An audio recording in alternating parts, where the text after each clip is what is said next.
Hello students, আমি Moumita ma'am. আশা করি তোমরা সকলে খুব ভালো আছো। Welcome back to our channel. Students, আজকে আমি তোমাদের থার্ড সেমিস্টার মেজর ইংলিশ থেকে মেন কনভেনশনস অফ ইন্ডিয়ান এপিকের ওপরে ক্লাসটা নেব। তোমাদের যে ফার্স্ট যে টপিকটা আছে পেপার 3 ইউনিট 1-এর ফার্স্ট টপিকটা themes and convention of Indian epic, সেখানে তোমাদের আমি আগের ক্লাসের থিমগুলো করিয়ে দিয়েছিলাম। তোমরা প্লিজ গিয়ে একটু দেখে নিও ভিডিওটি।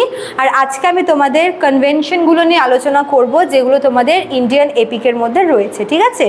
তো ক্লাসটিতে যাওয়ার আগে বলে রাখি যে তোমরা যারা আমাদের কাছে এখনও অনলাইনে অ্যাডমিশন নাওনি তারা কিন্তু দেরি না করে ঝটপট আমাদের অফিসিয়াল নাম্বারে যোগাযোগ করে আমাদের সঙ্গে যুক্ত হয়ে যেও, কেননা অলরেডি আমরা ক্লাস নেওয়া শুরু করে দিয়েছি এবং নোটসও কিন্তু প্রোভাইড করা শুরু হয়ে গেছে, ঠিক আছে? এবং তোমাদের টাইম যেহেতু কম, ওই জন্য কিন্তু আমরা খুব তাড়াতাড়ি ক্লাসগুলো নেওয়া শুরু করেছি এবং নোটসও আমরা তাড়াতাড়ি দেওয়ার চেষ্টা করছি এবং দিয়েছি। তো যারা তোমরা আজকে না কালকে না করছো তারা কিন্তু পরে তোমাদের লেট হলে পরে তোমাদেরই বুঝতে প্রবলেম হবে, কেননা তোমাদের এই যে নোটসের পাশাপাশি তোমাদের অনলাইনে ক্লাসগুলো কিন্তু খুব ইম্পর্টেন্ট, তোমাদের ওগুলো শোনা দরকার, ঠিক আছে? তো ক্লাসগুলো জয়েন করলে তোমরা কি অনেক কিছু এক্সট্রা জানতে পারবে, অনেক তোমাদের ডাউট ক্লিয়ার হয়ে যাবে। ওই জন্য আমি বলছি যে যেহেতু আমাদের ক্লাসগুলো শুরু হয়ে গেছে তাই তোমরা আমাদের সঙ্গে অনলাইনে যোগাযোগ করে আমাদের সঙ্গে যুক্ত হয়ে যেতে পারো। আমাদের হেল্পলাইন নাম্বার আছে দুটো, একটা হচ্ছে 6295916282 আর একটা হচ্ছে 7076398606, ঠিক আছে? দেখো দেওয়া আছে এখানে নাম্বার দুটো, তোমরা যে কোনো একটি নাম্বারে যোগাযোগ করে আমাদের সঙ্গে যুক্ত হতে পারো। তোমাদের কোর্স ফি আগের মতোই সেম রাখা আছে 1199 টাকা। আমরা স্টুডেন্টদের রিকোয়েস্ট রেখে মানে বাড়ানোর কথা ছিল, বাট আমরা কিন্তু বাড়াইনি, তোমাদের এই অ্যামাউন্টটাই রাখা আছে, ঠিক আছে? তাই স্টুডেন্ট তোমাদের বলছি, তোমরা যারা অ্যাডমিশন নিতে চাইছো, যারা একদম শুরু থেকে পড়াশোনাটা করতে চাইছো, তারা আমাদের অফিসিয়াল নাম্বারে যোগাযোগ করে আমাদের সঙ্গে যুক্ত হয়ে যেতে পারো, ঠিক আছে? চলো দেখো, কনভেনশন অফ ইন্ডিয়ান এপিক, এখানে বিভিন্ন কনভেনশনগুলো নিয়ে আমরা আলোচনা করব। ফার্স্ট কি আছে? Mythological framework. মাইথোলজিক্যাল ফ্রেমওয়ার্ক, দেখো এই যে ইন্ডিয়ান যে এপিকগুলো আছে, রামায়ণ বলো মহাভারত বলো, এখানে কিন্তু আমরা মাইথোলজিক্যাল এলিমেন্টস খুব বেশি করে দেখি। যেরকম মনে করো এখানে আমরা বিভিন্ন গডস, ঠিক আছে, ভগবান ডেইটি, হ্যাঁ, এদের আর কি মেনশন পাই। সুপার ন্যাচারাল কিছু অবজেক্টের আমরা এখানে মেনশন পাই।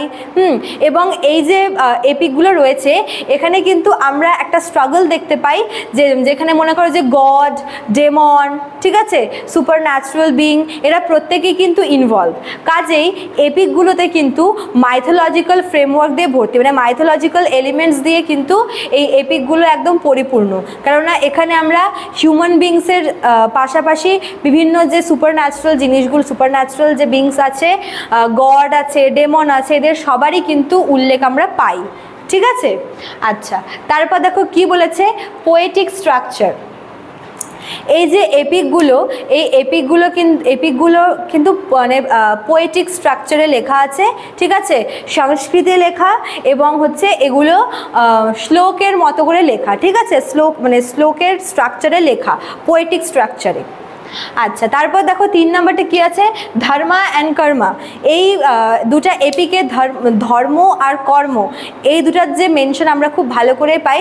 যে ভালো ধর্ম করবে তার কর্মটাও ভালো পাবে সে, এবং যে খারাপ করবে তার কিন্তু সে খারাপই রেজাল্ট পাবে, ঠিক আছে? ধর্মা জিনিসটা কি, আমরা এই দুটা এপিকেই কিন্তু দেখি যে ক্যারেক্টাররা নিজেদের ডিউটি সম্পর্কে, নিজেদের ধর্ম সম্পর্কে খুব সচেতন, ঠিক আছে? তারা আর যাই করুক না কেন নিজেদের ধর্মকে খুব সুন্দর করে পালন করেছে। এবং কর্মা যদি আমরা দেখি তাহলে সেই মোতাবেক তারা কিন্তু কর্মাও পেয়েছে, যে তার ডিউটি সম্পর্কে আর কি, যে ডিউটিকে ভালো করে পালন করেছে সে ভালো ফল পেয়েছে, এবং যে তার ডিউটির অপব্যবহার করেছে বা ডিউটি পালন করেনি সে কিন্তু ভালো ফল পায়নি। এবং কর্মারও একটা কিন্তু খুব ভালো একটা ব্যাপার আছে। দেখো যে কর্মার ক্ষেত্রে কি, মানে যেটা মানে ভালো কাজের যে রেজাল্ট সেটা ভালোই হয় আর খারাপ কাজের রেজাল্ট খারাপই হয়। তো এই যে ভালো আর খারাপের একটা সংমিশ্রণ কিন্তু আমরা হচ্ছে এই এপিকগুলোতে দেখি, ঠিক আছে? তারপর দেখো 4 নাম্বারটা কি বলেছে, রিচুয়াল অ্যান্ড রিলিজিয়ান। ঠিক আছে, আমরা এই যে দুটো এপিক যে আছে, দুটো এপিক মানে আমি রামায়ণ আর মহাভারতের কথা বলছি, আরও অনেক এপিক আছে, কিন্তু যদি আমরা ইন্ডিয়ান ক্লাসিক্যাল এপিক দেখি, ইন্ডিয়ান এপিক ট্র্যাডিশনের মধ্যে, তাহলে কিন্তু যে দুটা প্রমিনেন্ট ওয়ার্কের নাম মেনশন না করলেই না, সেটা হচ্ছে রামায়ণ অ্যান্ড মহাভারত।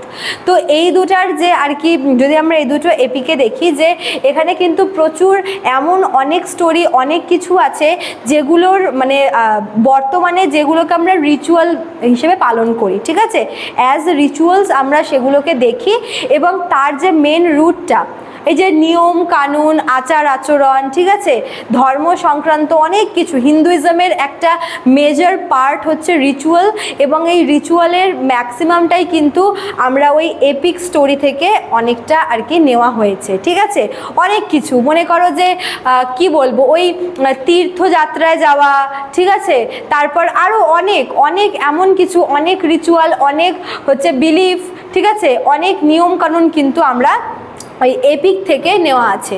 তারপর তোমাদের আমি আগের দিন বলেও ছিলাম যে বিভিন্ন ফেস্টিভ্যালগুলো, যেরকম দশেরা, দিওয়ালি, এই সমস্ত যে ফেস্টিভ্যালগুলো রয়েছে, এগুলো কিন্তু এগুলো আমরা পালন করি, সারা দেশ জুড়ে পালিত হয় বর্তমানে, এবং এগুলোর যে আসল যে কারণটা, সেটা কিন্তু ওই যুগের মহাকাব্যগুলোতেই কিন্তু লুকিয়ে আছে। ঠিক আছে, কারণগুলো যেরকম দশেরা আমরা পালন করি কেন, যেহেতু রাবণকে বধ করেছিল ওই জন্য, এবং হচ্ছে যেদিন রাম অযোধ্যায় ফিরেছে সেদিনকে আমরা দিওয়ালি পালন করি, তাই না? তো এই যে দশেরা, দিওয়ালি, এগুলো আমরা বর্তমানে কি এগুলোকে পালন করে চলছি, কিন্তু এগুলোর যে আসল যে কারণগুলো, ঠিক আছে, যে ঘটনার উপর বেস করে এগুলো পালিত হচ্ছে, সেগুলো কিন্তু ওই মহাকাব্যেই আছে। ঠিক আছে, আচ্ছা, আর লাস্ট দেখো কি আছে, ওরাল ট্র্যাডিশন। ওরাল ট্র্যাডিশন মানে কি, দেখো প্রথম অবস্থায় কিন্তু এই মহাকাব্যগুলো রিটেন ছিল না। ঠিক আছে, মানে এগুলো হচ্ছে বিভিন্ন যে বার্ডসরা আছে, মানে কবিরা এবং যে স্টোরি টেলাররা আছে, ওদের থ্রুতে, ওদের মুখে মুখেই কিন্তু মানে ওরালভাবে এটা কিন্তু ট্রান্সমিটেড হচ্ছে। ঠিক আছে, মানে এই যে মহাকাব্যের যে গল্পগুলো, এই যে স্টোরিগুলো আছে মহাকাব্যের, এগুলোর যে গল্প, সেগুলো কিন্তু বিভিন্ন স্টোরি টেলারদের মুখে মুখে আর কি এগুলো প্রচলিত হয়েছে। মানে রাইট ডাউনের আগেই কিন্তু এগুলো আগে মুখে মুখে এগুলো ট্রান্সমিট হয়েছে, তারপরে গিয়ে কিন্তু এগুলোকে নোট ডাউন করা হয়েছে। ঠিক আছে, তো এই যে মানে যুগের পর যুগ ধরে যে হচ্ছে এই যে ওরালভাবে যেটা আসছে, মুখে মুখে যেটা প্রচলন হচ্ছে, লোকের মুখে মুখে বা কবিদের বা লেখকদের মুখে মুখে যে প্রচলন হচ্ছে, এইটা কিন্তু এই এপিক ট্র্যাডিশনের একটা গুরুত্বপূর্ণ কনভেনশন। ঠিক আছে, তো স্টুডেন্টস, আশা করি তোমরা বুঝতে পারলে পয়েন্টগুলো।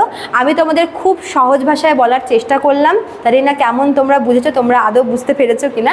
তো ভালো লাগলে হচ্ছে অবশ্যই তোমরা লাইক কমেন্ট করবে। নেক্সট আমি তোমাদের আরও একটি ক্লাস নিয়ে আলোচনা করব 2 নাম্বার টপিকটা নিয়ে। তো আজকের মতো এতটুকুই থাকলো, দেখা হচ্ছে নেক্সট ক্লাসে। Thank you.